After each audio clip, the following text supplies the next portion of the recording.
Bude ini asalnya di Indonesia dari mana sih Bude? Bude asalnya dari Jakarta Selatan, Hmm, Jaksel, anak anak Jaksel. Jaksel. Oh, kalau tahu Kuningan Mall Ambassador, nah Bude Oh, belakang. oh belakangnya. Oh, Oke, yang bawa Bude ke Jepang ini nih apa sih Bude? oh iya ya. Hmm, suami.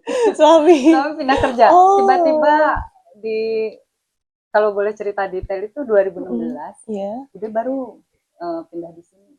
Karena Oh, suami Bude tiba-tiba ditetapkan untuk kembali ke kantor Jepang. pusat Oh, kantor gitu. pusat. Itu berarti Seru ya. suami Bude itu lulusannya dari Indonesia juga atau Sebenarnya orang Jepang lulus dari Universitas Indonesia Indonesia? jurusan Fakultas Hukum. Hmm. Jadi dari 2016 dari menikah sampai Bude 2016 baru ditetapkan kembali ke Jepang itu agak jeda waktu ya. Jadi, Bude nggak ada di Jepang gitu oh, maksudnya. Baru pindah itu 2016. 2016 ya Bude. Terus bisa nggak sih menjelaskan gitu perjalanan awal Bude bisa sampai ke Jepang Hmm, dari ketemu sama Pak D. aduh, wah panjang banget.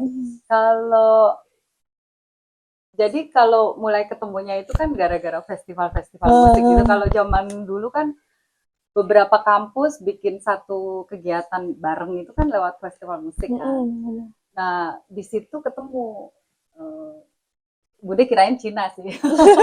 Karena bahasa Dikirain Indonesianya Cina. bagus Bagus banget. banget.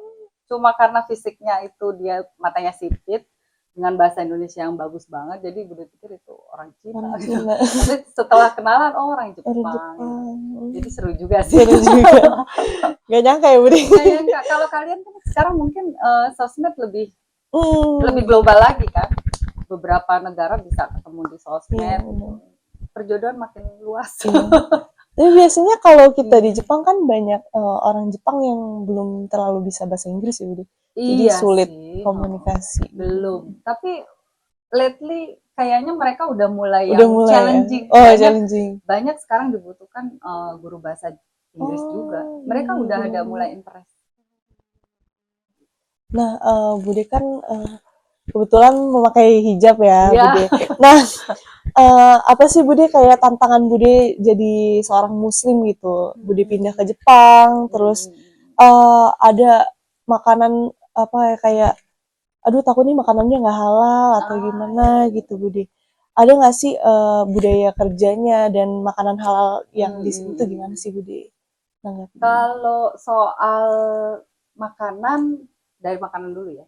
Soal makanan itu tricky. Ricky. Kita sendiri yang harus pintar memilih. Ada yang sangat straight gitu ya, misalnya soyu nggak bisa, mirin nggak bisa. Itu boleh juga. Beberapa pandangan kan beda-beda. Tapi kalau Bude ambil yang fleksibel aja. Misalnya Bude harus pikir pakemnya nih. Misalnya nggak ada unsur babi, kanjinya kayak apa Kanji. Oh sendiri. iya benar-benar Jadi kita harus smart juga, harus jangan jangan nggak belajar juga. Terus kalau misalnya agak susah lewat aplikasi, aplikasi. kan ada yang scan gitu kan. Benar-benar. Jadi harus apa? Sendiri berpikir ya. Iya, berarti kita sesama muslim di Jepang Benar-benar, harus ini banget benar-benar. ya. Iya benar. Nah, kalau misalnya tempat ibadah gitu, Bude. Tempat ibadah. Mm-mm. Kalau yang emergency case, misalnya kita lagi jalan-jalan di Iya. mall, usahakan dalam satu tas kita itu ada sajadah lipat ya, yang Mm-mm. misalnya kapan aja kita bisa Bisa minggir-minggir, minggir. cari tempat aman, Coba aman. jangan yang mengganggu fasilitas umum gitu. Itu salah Iya, sih. Karena nggak semudah tinggal di negara iya, muslim ya. benar. Nah, terus juga kan kalau di Indonesia kan mungkin kita udah terbiasa sama budaya kerjanya gitu, Bude. Pas pindah ke Jepang gitu kayak oh, budaya Hmm, kerjanya ternyata beda itu banget juga ya gitu. tricky, itu Oh, juga tricky. tricky. Ha. Kan ada Kenapa tuh, yang Bude? misalnya, wah saya gara-gara tinggal di Jepang nggak bisa sholat zuhur nih gitu. Iya benar. Nggak bisanya kenapa gitu kan? Kan jam 12 Jam sudah 12. waktu istirahat. Iya. Paling nggak 12.30 bisa sholat zuhur kan. Jangan lama-lama ngabisin dimakan atau jangan lama-lama ngabisin di hal yang lain gitu.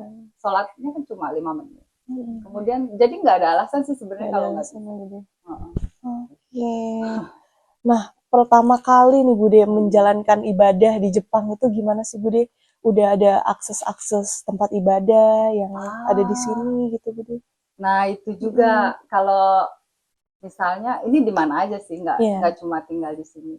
Di negara lain pun kita yang harus cari informasi. iya. Tempat ibadah terdekat dari tempat tinggal kita tuh di mana gitu. Pertama kali dulu Bude harus ke Fukuoka. Oh, jauh banget ya Bude. Mm-mm. Jauh banget. Itu yang rapid aja 900 yen kan. Oh, kalau misalnya pikir-pikir gitu ya. Ah, tapi oke lah daripada nggak ada gitu. Iya, Tapi akhirnya tahun 2022 dari di sini ada iya di kita masjid ya Bude. Heeh, bener. KICC sih masih Iya, belum bisa dibilang masjid karena kondisinya ICC. kan masih belum layak dibilang Layak. masjid. Iya. Insya Allah on progress Insya ya, Allah. mohon doanya. Lebih dekat berarti ya Bude. Gitu. Jadi mulai Maret deh, Maret tanggal 26 itu kita baru buka, Oh, baru grand opening. oh itu yang di daerahnya Futajima. Futajima. Iya, Oh iya, sudah iya pernah Bude. datang belum? Yang seperti rumah bukan Bude? Iya, Oh iya, tapi udah nanti pernah. harus datang ya, karena Iya. kita iftar tiap hari Sabtu. Oh, tiap hari Sabtu Seru loh, iftar. seru. Boleh, Bude. Seru, seru. Iya. Nah, kan kita di Jepang nih, Bude, sama-sama Mm-mm. ada di Jepang gitu. Mm. Kita ngelihat kayak kebiasaan masyarakatnya itu tuh mungkin ada yang awalnya sulit dipahamin gitu kan, Mm. Bude. Mm. Tapi tuh malah sekarang tuh malah dihargain itu ada nggak sih, Bude? Ah, Mhm. mengenai sosial media. Oh, Saya dulu waktu anak saya kecil, saya itu kan suka ada kayak pentas musik, pentas seni di tempat anak saya sekolah. Kalau kita sebagai orang Indonesia itu kan kayaknya pengen nge-shoot gitu ya. iya, Pokoknya saya iya harus benar-benar. mengabadikan gitu kan. Tapi ternyata setiap ada undangan, osirase gitu ya, pengumuman dari sekolah, selalu di bawahnya tuh dia tulis dilarang merekam gitu. Rekam. Iya. Ini apa sih gitu? Untuk apa saya lihat tapi saya nggak bisa dokumen gitu kan. Iya. Terus akhirnya lama-lama saya ngerti gitu. Mereka nggak mau mukanya anak-anak mereka tuh diekspos di Expose. media. Gitu. Tapi terus berjalan waktu saya ngerti ya. Oh iya ya. Sekarang kan lebih Nah, ada AI gitu ya. iya, Jadi benar-benar. lebih apa ya? Lebih mengurangi Mungkin kayak kriminal betul ya, betul betul. tindakan Jadi kriminal. saya pikir sekarang saya bisa menghargai Iya, benar-benar. peraturan itu yang Iya tadinya sih. saya sangat apa hantai sangat nggak suka sih Nggak suka sebenarnya. ya. Soalnya kan kalau di Indonesia kan hobinya foto-foto ya, Bude. Betul, apalagi anak-anak Iya, lagi benar-benar. pertunjukan gitu kan. Nah, perkembangan komunitas muslim di Jepang itu udah berkembang sih, Bude? Atau belum? Kalau menurut saya jangan lihat yang di sini ya. Heeh.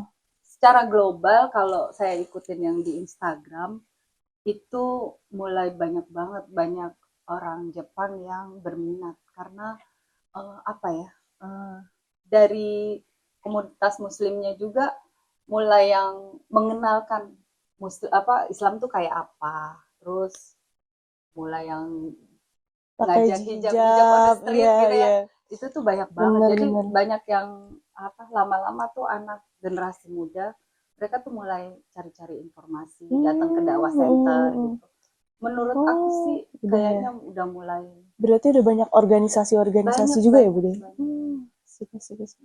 Contohnya kayak mana sih, Bude? yang Acara-acara rutinnya gitu acara untuk rutin komunitas muslim? yang kalau di luar kita Kyushu banyak sih Banyak ya? banyak yang diadain sama si Mospuk sendiri juga Oh, banyak. banyak. Oh, Mospuk itu sering banget bikin hijab on the street. Oh iya, Iya, oh, asik di tuh. Fukuoka. Iya. Nah, peran komunitas muslim itu tuh Mm-mm. seberapa besar sih Bude buat kita ngebantu di Jepang gitu? Besar banget.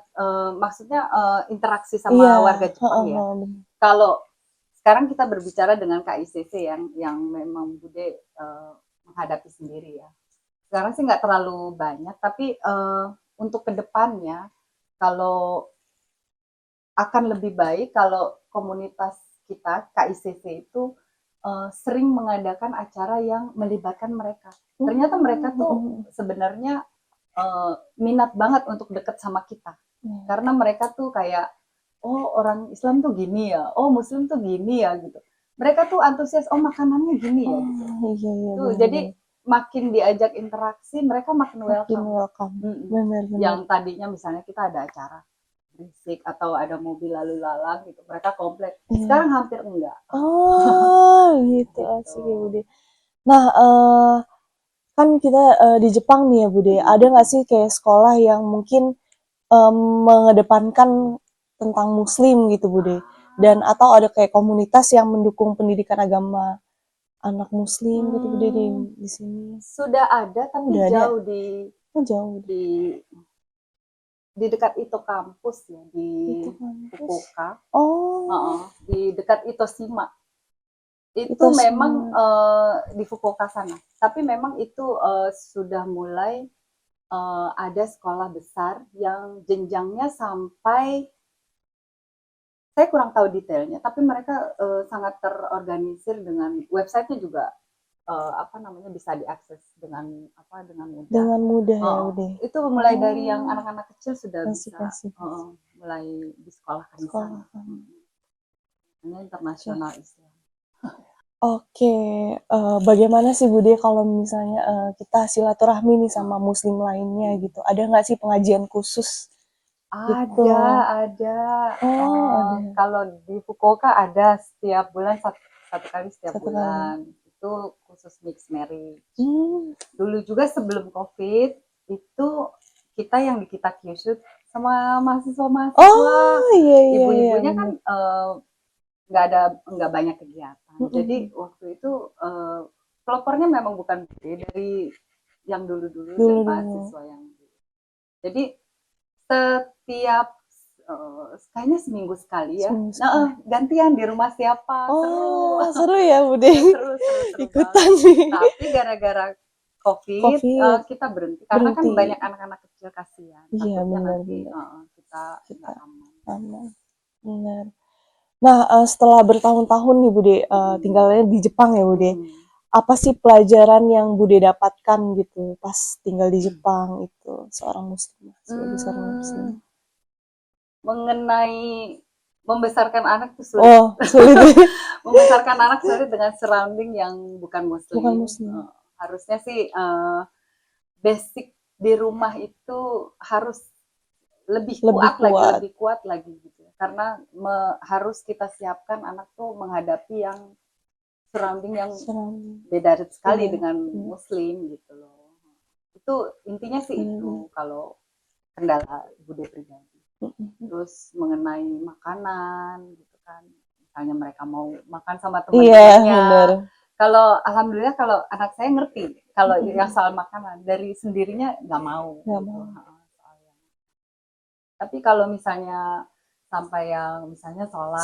Kadang-kadang masih aduh. Kayaknya kita juga. Iya, maksudnya saya mau mereka kan lebih struggle lagi. Tapi ya berusaha aja. Ya. Berdoa.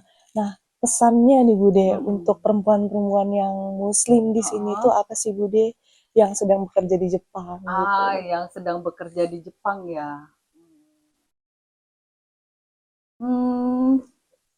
Harus menjadi diri sendiri, mengeluarkan true color-nya sebagai muslim.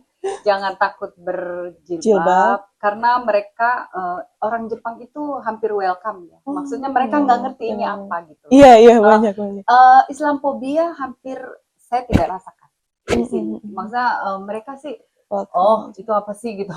Mungkin orang habis kena kanker, mungkin kepalanya botak gitu.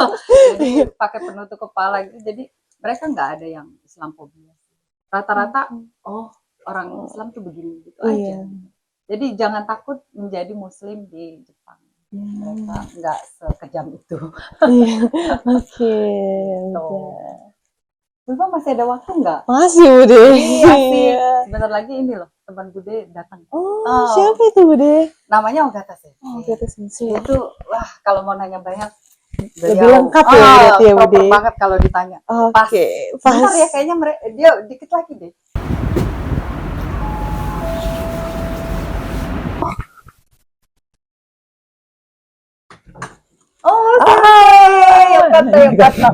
Yokata. Dosa.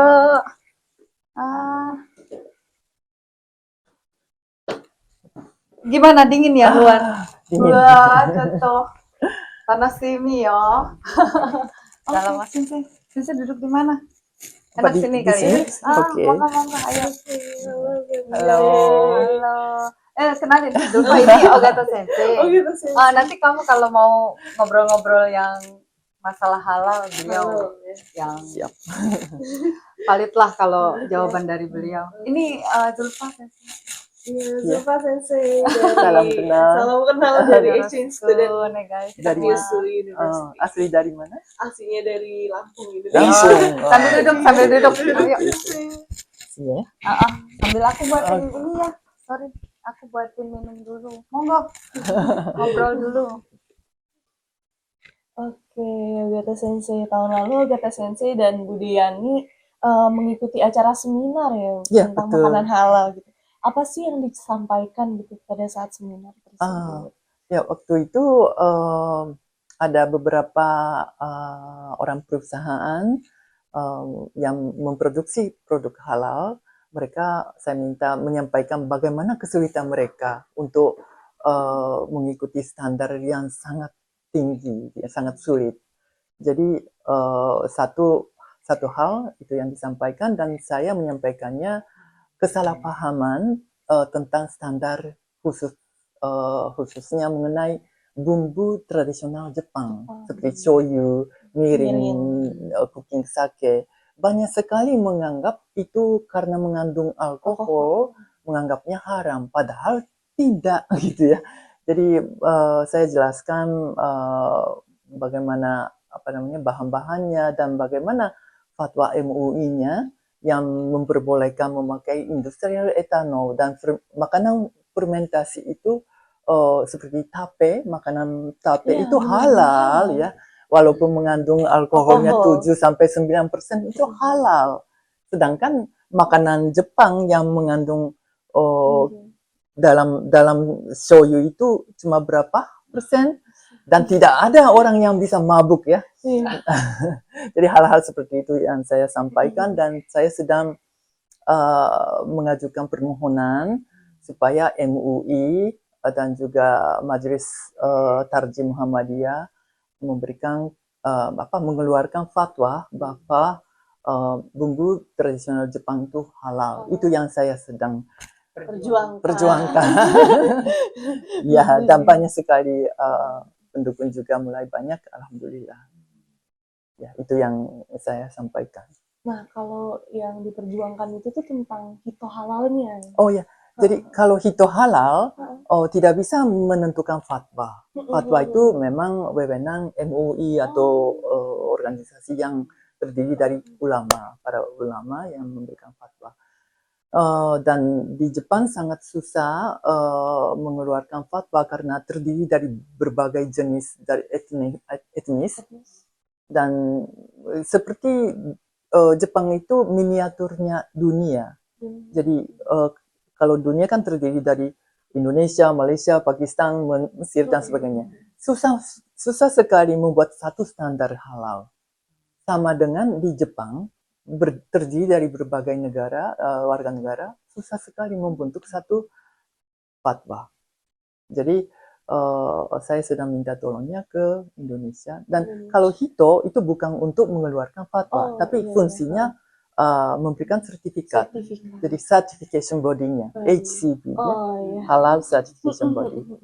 Tapi khusus untuk domestik dan menerapkan standar yang applicable, tidak terlalu tinggi. Yang sekarang diminta oleh Jakim itu Malaysia ya, BPJPH Indonesia itu sangat tinggi untuk ekspor produknya ke luar negeri, ke Malaysia atau Indonesia. Tapi kan kalau untuk domestik boleh berbeda karena fikih itu bisa berbeda sesuai dengan kondisi tempat dan zaman. Itu fleksibilitas fikih. Dan Yusuf Qaradawi kan punya pandangan atau mengeluarkan menerbitkan buku fikih akolia, fikih minoritas. Jadi ulama Indonesia, orang MUI menganjurkan saya memakai fatwa fikih Referensi. fikih minoritas itu. Hmm. Tapi menurut saya fikih minoritas Mm-mm. itu sebenarnya tidak sesuai dengan zaman global ini. Karena Kenapa? komunitas minoritas itu bisa kemana-mana kan? Iya, benar. Ya ketika orang Indonesia sebagai mayoritas hidupnya tiba-tiba datang ke Jepang sebagai minoritas, pakai fikih minoritas gitu kan aneh. Iya. Ketika kembali ke Indonesia pakai fikih lain, kan padahal orangnya lain. Karena mobilitas orang itu lebih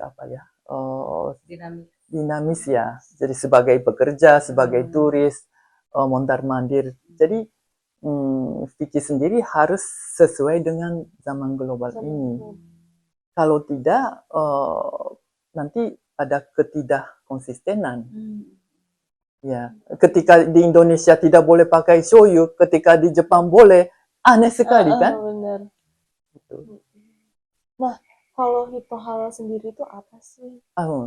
Ya, Hito itu singkatan dari Halal International Trust Organization.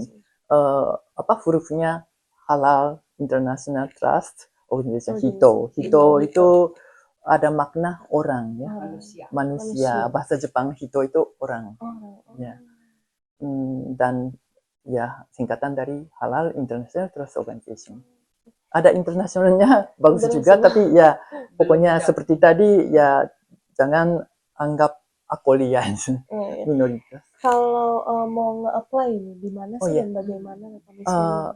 Karena Hito itu didirikan di bawah KMII. KMII itu Keluarga Masyarakat Islam Indonesia di Jepang. Jadi semua warga negara Indonesia yang hidup di Jepang itu di bawah KMII. Naungan. Di situ ada divisi Hito yang menangani halal. Jadi kalau kontak ke KMII bisa diarahkan ke Hito. Atau bisa juga cek di website. Di situ ada nomor kontaknya. Dan untuk ke depannya bisa apply lewat online, tapi masih dalam proses. Gitu. Nah, mekanismenya gitu untuk asesmen Hito Halal itu bagaimana? Itu sama dengan asesmen yang dilakukan oleh kebanyakan halal certification body HCB. Jadi pertama internal auditornya menentukan atau mengecek ya kira-kira ini bahannya oke dan prosesnya oke, nanti mengajukan ke HCB yaitu Hito ya. Jadi mengajukan dokumen berupa Excel atau apa, jadi bahannya diproduksi di mana, apakah ada halal certification-nya atau tidak, kalau ada dari mana dan masa berlakunya. Kalau tidak ya bahannya apa ya, bahan keduanya apa, dan itu dijelaskan lalu diserahkan ke HCB atau Hito. Kalau dicek udah oke, nanti ada audit onsite jadi lapangan ya, check out bagaimana proses pembuatannya, dicek waktu proses.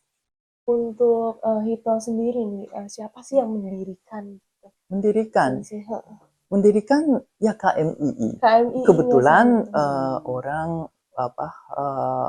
ketua KMII itu kebetulan sekarang ada di KBRI. Kalau sebelumnya yang lain, tapi tetap mendukung acara saya yang selama mungkin 4-5 tahun belakang mengadakan acara-acara mengenai halal.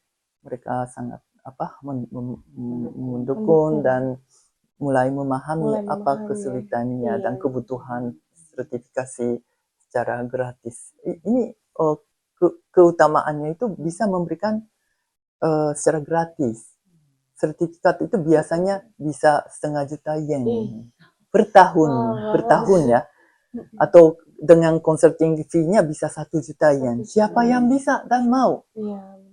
Iya.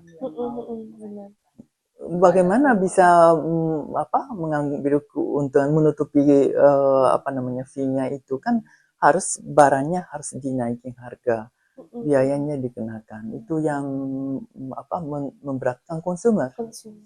Jadi kebutuhan itu ya saya sampaikan, dan kebetulan Pak Zahrul sekarang yang masih berjabat sebagai ketua KMI memprakarsai mendirikan Hito itu. Hito. Nama Hito juga beliau yang mencetuskan sepertinya. Mencetuskan. Dan waktu pembukaan di KBRI itu dipanggil menteri Menteri Agama waktu itu dan juga kepala BPJPH waktu itu. Ya sepertinya ya saya dengar ya karena berkenalan dengan baik jadi diminta tolong untuk datang dengan menjelaskan kalau tidak salah 1 jam. 1 jam minta tolong. Valid ya, valid. Valid. Berarti untuk Hito sendiri yang manage-nya dari KMI KMI. juga. Oh, begitu. Nah, kalau misalnya kita menggunakan Hito gitu, keuntungannya apa sih yang bisa kita dapatkan? Ya, jadi kalau Hito itu kan yang apa namanya yang menjalankan itu KMI. KMI itu sangat banyak anggotanya dan mereka sudah membuat training halal dan anggota yang bisa audit itu cukup banyak di seluruh Jepang. Jadi kalau certification body misalkan di Osaka atau di Tokyo kan harus terbang ke Fukuoka misalnya ya. Tapi kalau KMI anggotanya banyak.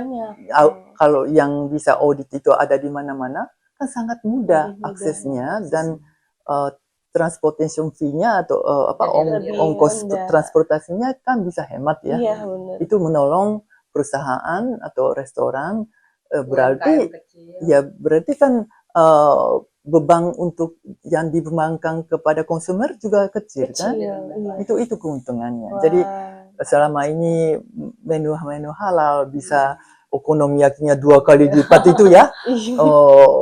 Bisa ditekan harganya. Ya, kalau pelancong dari luar negeri sekali-sekali datang mau makan yang halal, kalau halal aku rela bayar 2 kali lipat silakan. Tapi kalau yang hidup di Jepang sehari-hari mahasiswa apakah sanggup bayar 2 kali lipat? Padahal barangnya sama gitu ya. Itu murah sebenarnya kita yang itu, happy itu untuk umat, untuk kesejahteraan umat. Jadi idenya itu untuk menolong umat. Semakin murah, semakin murah biayanya, semakin banyak perusahaan atau restoran yang ingin mengambil sertifikat, menyediakan menu halal. Yang tertolong adalah umat muslim. Dan kalau tidak tersedia servis-servis halal seperti itu, saya takut ada jurang sosial. Jadi semakin Muslim itu selalu bawa bento kemana-mana, selalu makan di rumah saja, diajak juga tidak mau makan. Apalagi ada kesalahpahaman tentang bumbu-bumbu Jepang. Oh kalau ada shoyu, mirin, sake, nggak bisa. Nanti ada kasus seorang juru rawat ya perawat. Saya dengar langsung dari majikannya ada yang jatuh sakit gara-gara makan hanya buah sama nasi putih. Karena takut jadi jatuh sakit. Majikannya juga susah, dirinya juga susah. Ada juga perlu banyak protein. Iya. Ada satu seminar waktu itu datang nggak ya waktu Ustadz Wijayanto datang ya. Di situ ada perempuan jurawat juga ya. Ada yang ngangkat tangan terus tanya, Ustadz, saya mau tanya, saya selalu usahakan lihat label ketika makan, ya. Terus tapi majikan saya minta ke saya jangan lihat label, kami berkesulitan. Terus saya mesti bagaimana Pak? Sambil nangis ya, waktu itu sambil nangis gitu. Terus Ustadz Wijayantonya jawab, semakin berat tantangan, semakin besar pahalanya. Tapi itu tidak jadi penyelesaian. Yang bisa jadi penyelesaian itu mengerti patokan mengenai halal. Mengenai alkohol secara benar itu tidak ada masalah. Muslim orang Jepang makan kok, ya sebagai halal, termasuk imam masjid di Tokyo, Japan Muslim Association, Ahmad Maino-san, ya, juga bicara di Zoom, ya, waktu ada seminar. Memang beliau juga makan karena menurut mazhab Hanafi itu halal. Ya, saya juga pernah baca di satu buku itu rangkuman dari makalah yang disampaikan di Majelis Ulama Indonesia tahun 1993. Itu Kiai Ibrahim Hussein menceritakan atau menyampaikan makalah. Ada ulama-ulama yang mengatakan kalau ada 3 gelas yang mengandung alkohol, kita minum belum mabuk, terus kita minum yang keempat jadi mabuk, yang haram itu mana? Ya, gitu. Itu dijelaskan gitu ya. Dan bagaimana membedakan yang mabuk dan yang belum mabuk? Kan karena fikih ada hukuman itu kan harus ada titik jelas. Gejala apa yang membuat bisa menyatakan gejalanya apa? Gejalanya Tidak konsentrasi. Secara luar bisa nggak ya?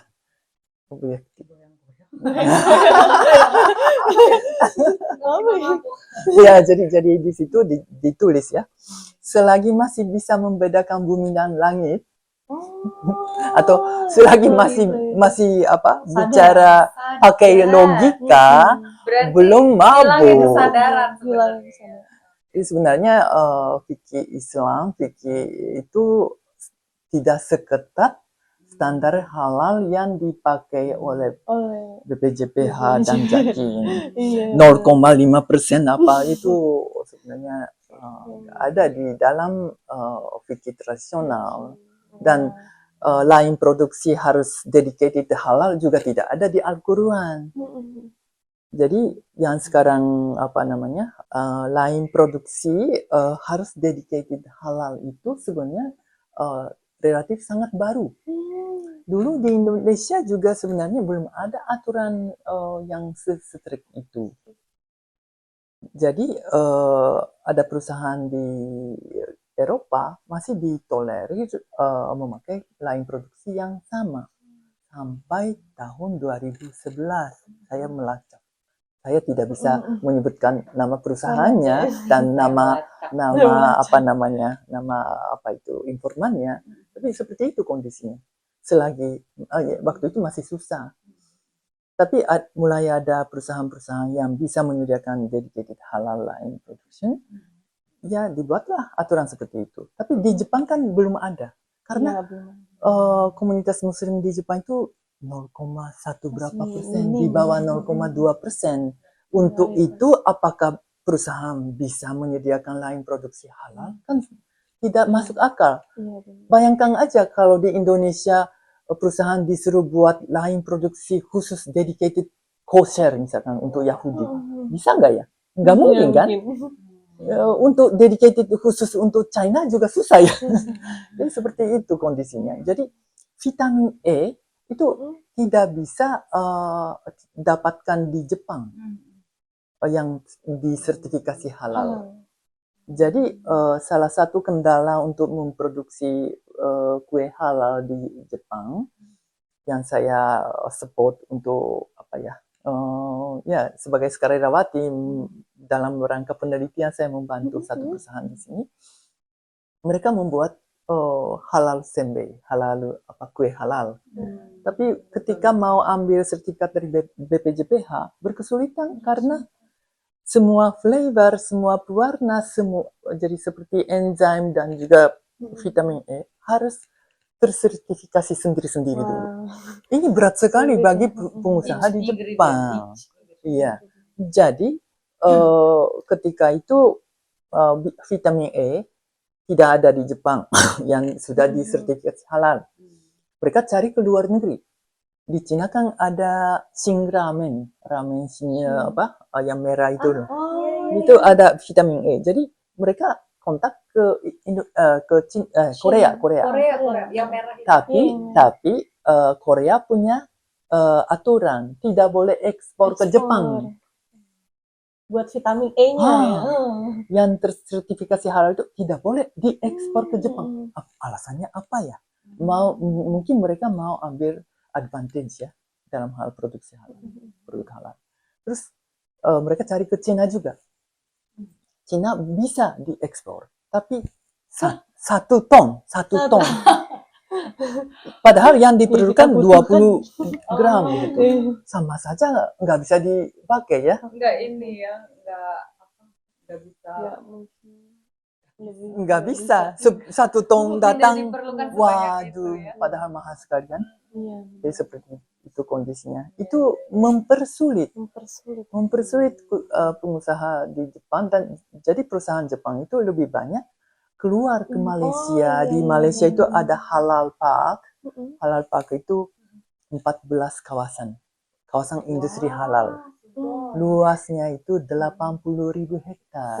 Malaysia itu. Malaysia. Mereka Dan memang mau memperbanyak berlipat ganda halal parknya dalam jangka panjang berapa tahun itu. Ya Indonesia juga mau mengikuti jejak itu. Tapi kalau itu jangan semua. Jadi kalau mengikuti jejak itu, mayones, kecap, saus, apa-apa harus diproduksi di Malaysia dulu, baru ekspor ke Jepang. Jadi penderita muslim di negara minoritas ya. Jadi kenapa hal itu terjadi? Karena Malaysia ingin menguasai halal market. Mereka jadi punya di balik advantage. itu ada ini juga ya. Iya. Ada Ada comparative advantage-nya dicari di situ. Jadi yang jadi korban ya konsumen. Dan Indonesia mau mengikuti jejak itu, tapi pasti kalah sama Malaysia. Karena bahasa Inggrisnya bagus. Terus bisnis itu rurunya jelas ya. Jadi Indonesia jadi pasarnya Malaysia. Lebih trustable ya negaranya mereka. Iya. Jadi seperti menarik sekali ya.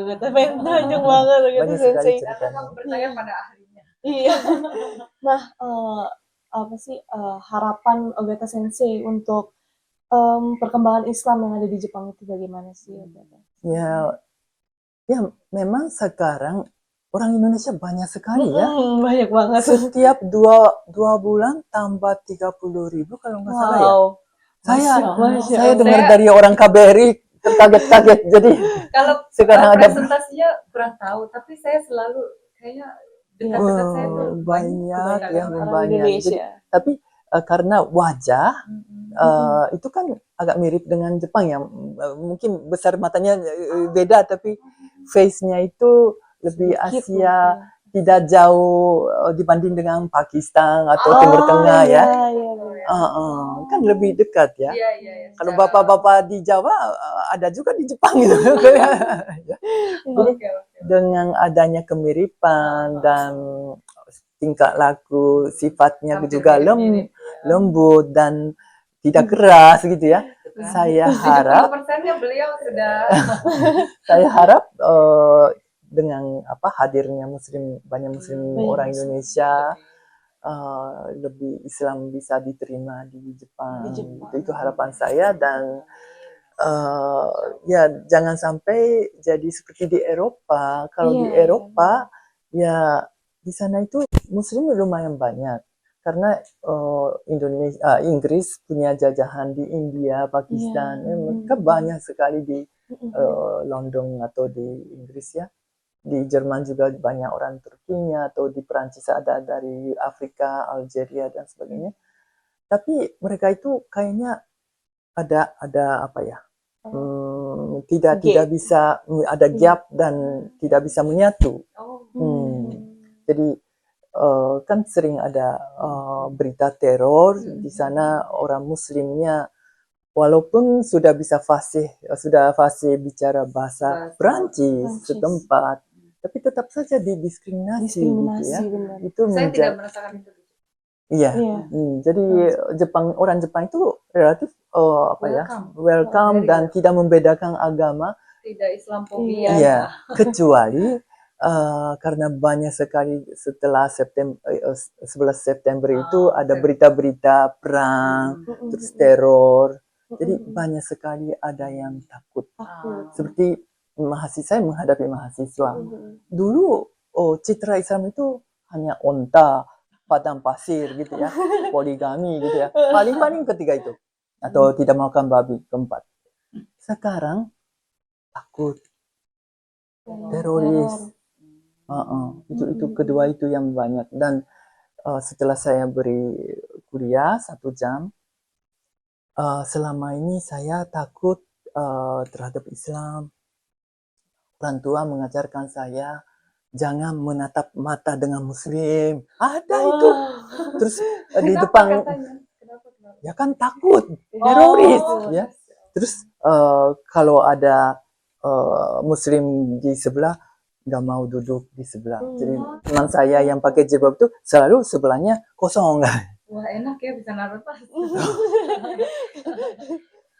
Terus ada di kampus depannya ada JICA Kyushu.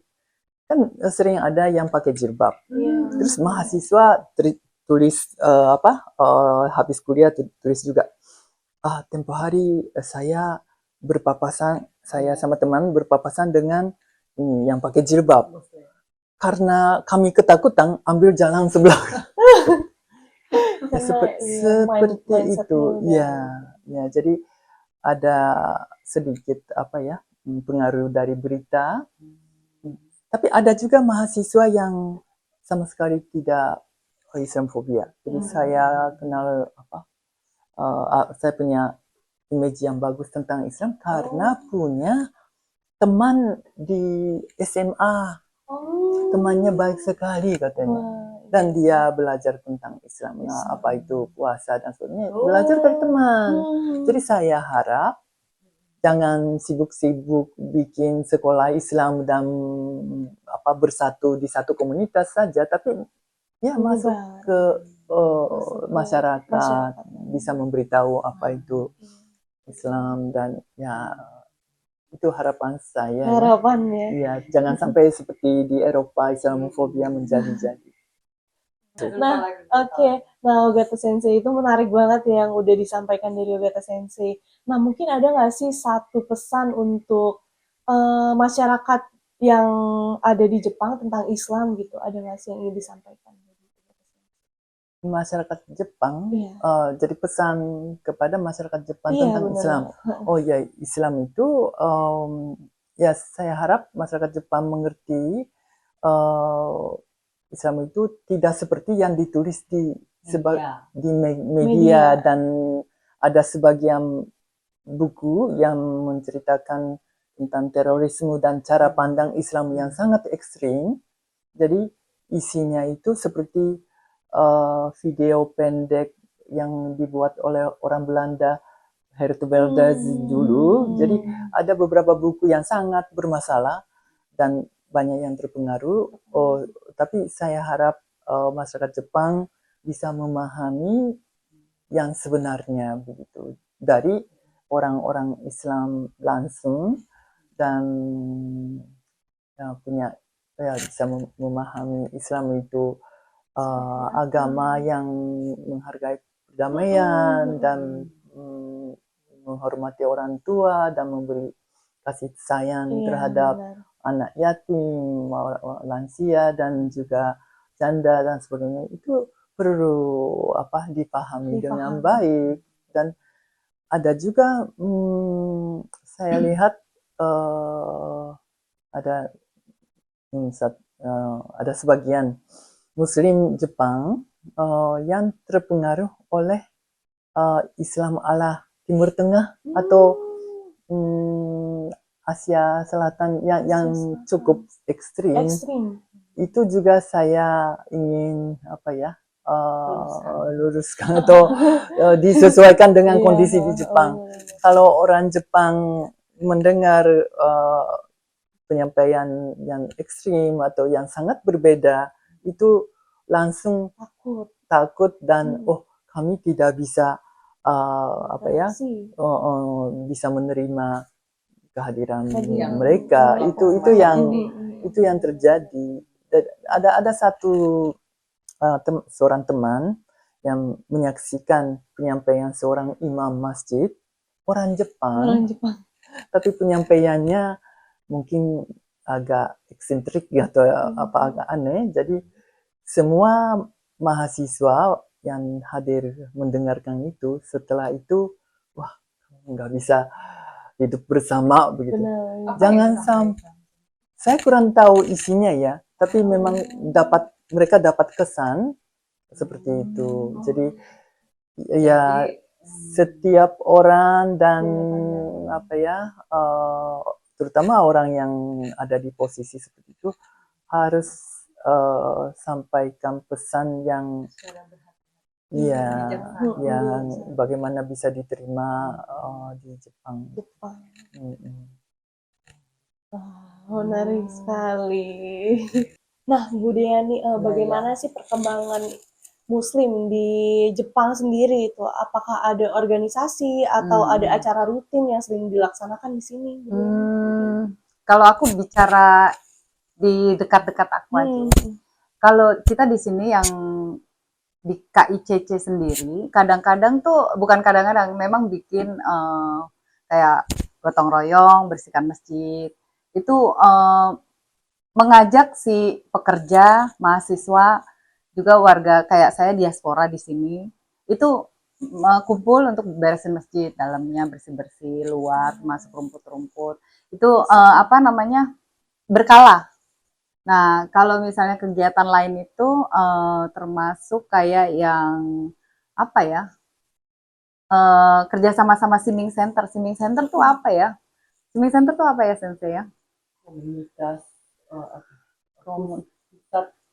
komunitas Warga kota gitu. Nah, mereka tuh suka minta kita. Itu asiknya, mereka tuh bener-bener kayak curious, ada minat gitu. Dari KICC kalian presentasiin dong, misalnya Muslim yang di Indonesia atau Muslim yang kayak kemarin dari ada teman saya namanya Brother Raji, atau teman saya dari Egypt namanya Sister Dina. Itu masing-masing mereka kadang-kadang annual per 1 tahun mereka bikin apa presentasi. Dan mereka seneng banget, welcome banget. Ada mau taunya kita kan makin ini ya, makin seneng gitu loh. Nah, peran komunitas Muslim tuh di Jepang sendiri itu dalam membantu Muslim yang baru datang itu gimana sih? Yang baru datang ya. Nah, yang baru datangnya itu sendiri sebenarnya kalau dia sampai datang ke Jepang, harusnya dia udah memindset saya dapat infonya dari mana nih gitu. Jadi kita yang aktif sendiri, cari tahu sendiri gitu. Karena kalau sudah masuk satu lingkungan, kemudian tiba-tiba banyak banget infonya. Kayak misalnya orang baru mahasiswa nih datang ke kita Kyushu. Nanti kita invite tuh misalnya di grup WhatsApp kita. Nanti ada beberapa grup lagi di dalamnya. Jadi apa? Kita Kyushu family, ada yang apa? Kayaknya ada 3 grup WhatsApp lah gitu ya. Jadi utamanya si newcomer-nya yang harus aktif. Yang penting kita udah tahu dulu, nanti Bener. baru bisa kita bantu dari sini gitu. ya, kalau misalnya datang. Karena rata-rata kita nggak memandang itu mahasiswa atau pekerja. Kalau mereka memang membutuhkan pertolongan, hampir rata-rata lately mereka post lewat WhatsApp gitu. Kita saling bantu. Bener. Alhamdulillah. Nah, pesannya nih untuk komunitas Muslim yang ada di Jepang itu gimana? Nah, saya tuh suka pengen ngomong ya, masing-masing tuh kita tuh sebenarnya mempresentasikan kita sebagai Muslim. Kalau mau dianggap Muslim itu agama yang baik gitu, kitanya harus dari kita masing-masing tuh berbuat baik gitu. Misalnya emosi, tekan karena kita pakai jilbab kita. Mau buang sampah sembarangan, halo kita pakai jilbab nih, ada orang lihat. Oh Muslim kayak gitu ya gitu. Jadi masing-masing kita tuh harus apa ya, elegan gitu jadi Muslim tuh. Misalnya ngomongnya juga yang baik gitu. Terus jangan cepat marah-marah kalau misalnya ada yang mancing emosi. gitulah pokoknya. takutnya dari orang-orang Jepangnya udah beranggapan bagaimana ya kalau misalnya Kita yang bertugas Iya, membuat pendapat mereka tuh jadi oh, baik. Muslim tuh sebenarnya orangnya adem ya gitu, baik ya gitu, welcome ya gitu, Iya. halus ya gitu. Enggak, itu bener-bener PR panjang sih sebenarnya, menghilangkan si Islamophobia walaupun di Jepang tidak sekuat di negara lain ya. Wah, iya. Gitu. Bener. Gambari Bener masyo. nih. Oke. Gitu Mungkin kira-kira. iya, mungkin untuk pertemuan kali ini ya banyak banget manfaat yang bisa kita ambil gitu kan Alhamdulillah tentang kalau kayak iya. halal Gitu. labelnya dari Hito dan juga kayak pembawaan komunitas Muslim yang ada di Jepang itu bagaimana gitu dan untuk Iya. kedepannya itu bagaimana gitu. Nah, Semoga pada semangat datang ke Iya. Jepang. Kabur aja bener, dulu. kabur aja dulu. Oke. Demi cita-cita.